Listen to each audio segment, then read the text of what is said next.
si anak dari materi ini.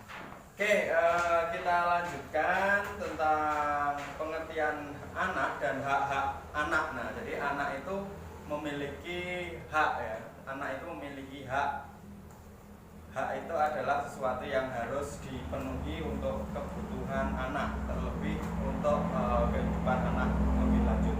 Nah, selanjutnya kita akan bermain pengelompokan gambar klaster hak anak.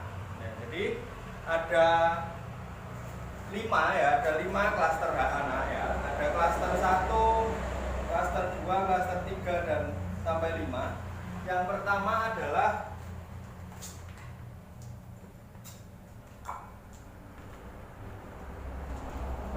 hak sipil dan kebebasan ya. Jadi anak memiliki hak sipil dan kebebasan. Yang kedua, lingkungan keluarga dan pengasuhan alternatif.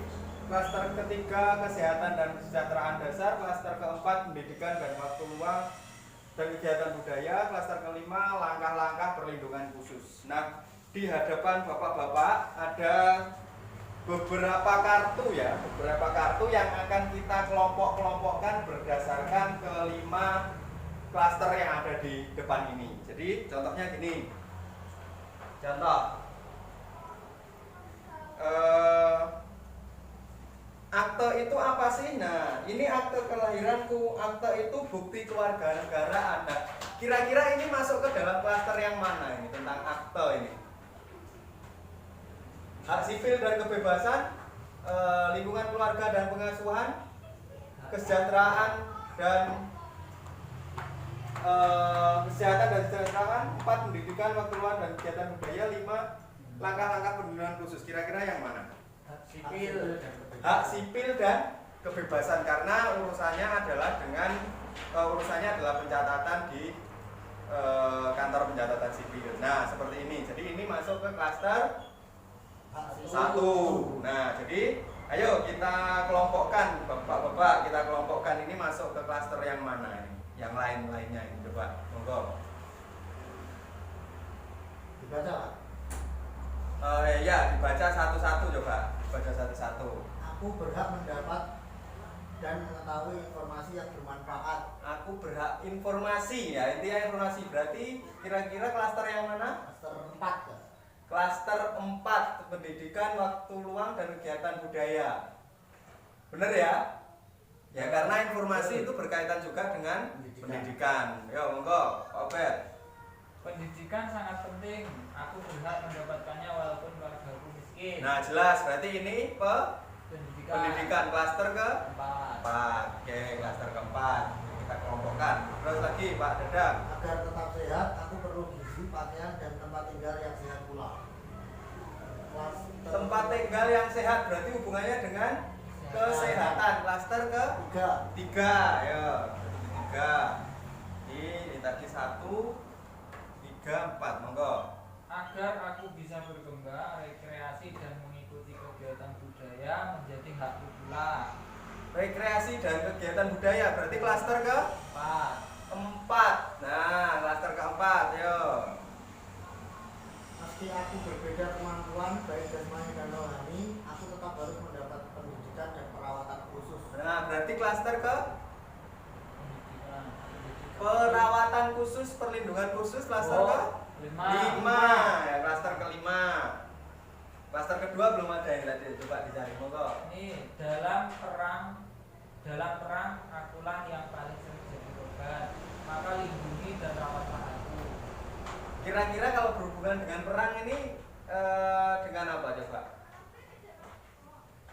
Perlindungan khusus. Perlindungan khusus, benar sekali.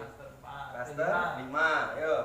Tidak ada satu pihak pun bisa seenaknya merubah identitas dan kewarganegaraan. Identitas dan kewarganegaraan berarti berhubungan dengan satu, hak sipil dan kebebasan.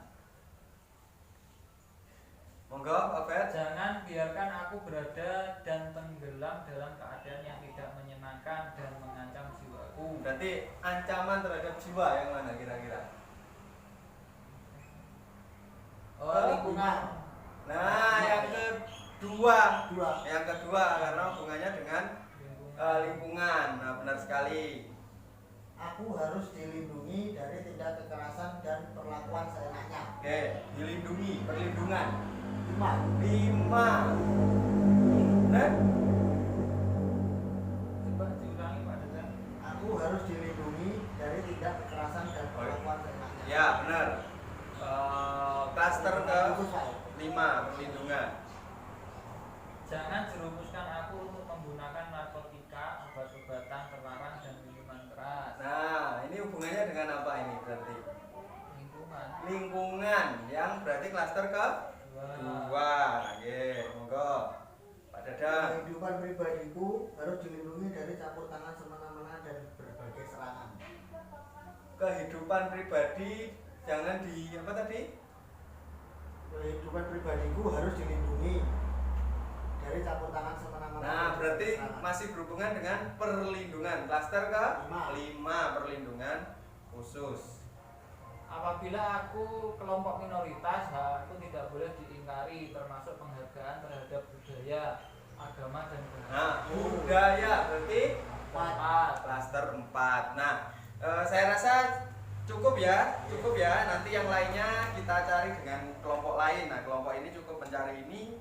Nanti yang lainnya kita cari dengan kelompok lain. Nah, jadi contoh yang masuk di klaster pertama ya, ada tidak ada satu pihak pun yang bisa seenaknya merubah identitas dan kewarganegaraan. Nah, hubungannya dengan perlindungan sipil tadi ya, dengan sipil. Terus ada lagi tentang akte kelahiran sama. Contoh yang masuk di klaster kedua adalah tentang lingkungan keluarga dan pengasuhan alternatif. Jangan biarkan aku tenggelam dalam keadaan yang tidak menyenangkan. Nah, di sini ada gambar apa ini? Bullying ya.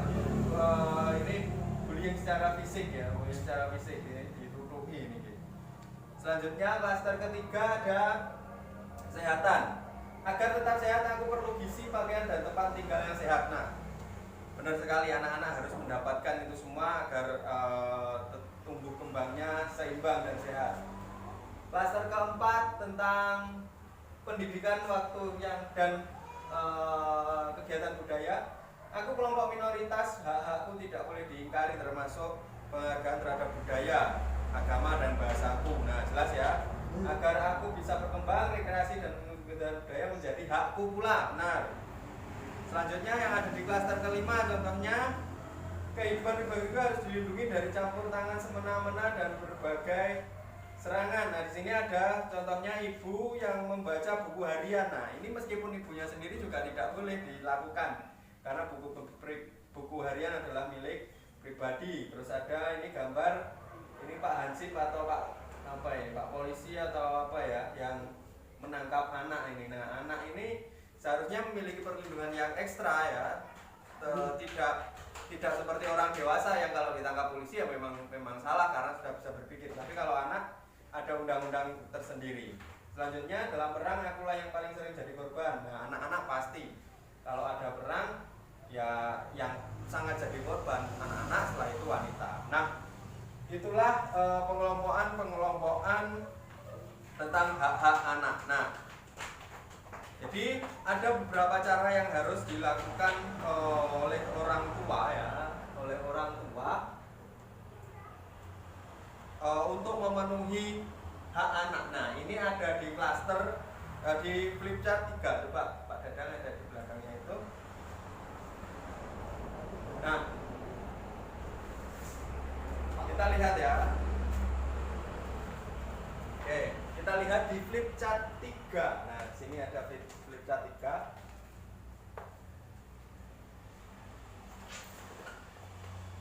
Oke, bentar. Anak adalah seorang yang belum berusia 18 tahun termasuk yang masih dalam kandungan. Hak-hak anak dan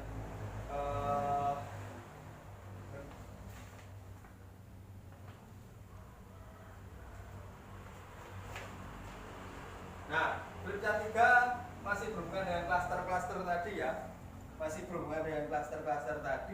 Jadi yang harus dipenuhi bisa dilihat di buku pintar halaman 7 dan 8. Coba dibuka buku pintarnya. Nah, di situ ada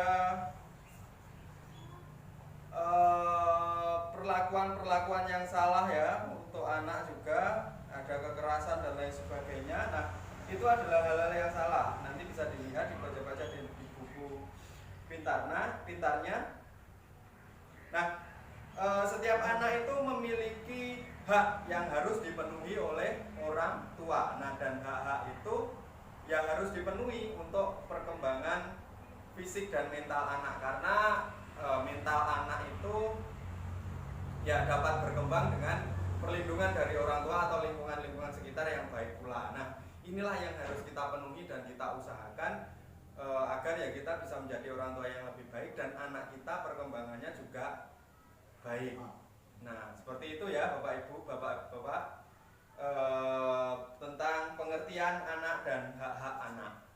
Yo, tepuk semangat sekali aja ya, tepuk semangat sekali biar bertambah semangat. Tepuk semangat.